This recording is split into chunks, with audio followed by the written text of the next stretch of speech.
Well, here's a perfect story for the weekend. Earlier in the newscast, we told you how bars in Hidalgo County will not be allowed to reopen just yet.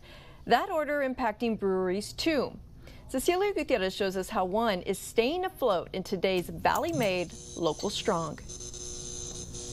If you're in the McAllen Far area, you've probably passed by this place, Big River Brewery. A business that doesn't really feel like work.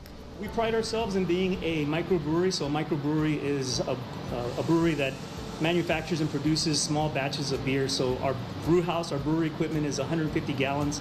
So in brewery terms, that's 5 barrels. They started up 4 years ago, and they're currently upgrading because business has been booming thanks to this guy, pickle beer. We can't make enough of that, so that's really been a product that has been high in demand.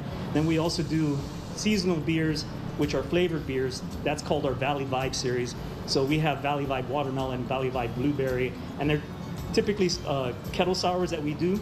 And then we also have our barrel age program. We learned beer isn't made in a day. A lot of work goes into it. Malt.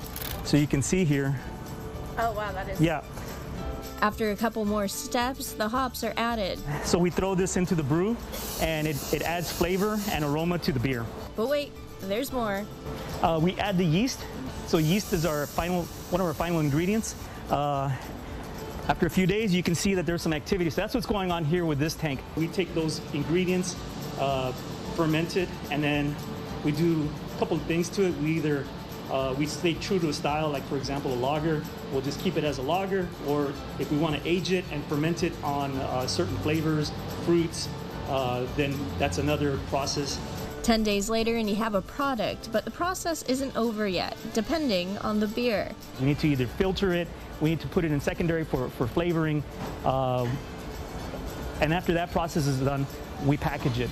It takes a really long time. This is a really long process. Like you said, 10 days. Yes. 10 days later, you get beer. Right. That's insane. Did we mention everything here is done by hand? Even the canning. From our brew house to our canning system, right down to the application of our labels on our cans. They're keeping up by brewing nonstop and distributing concoctions like pickle beer through curbside. That's why Big River Brewery in Far is Valley made and local strong.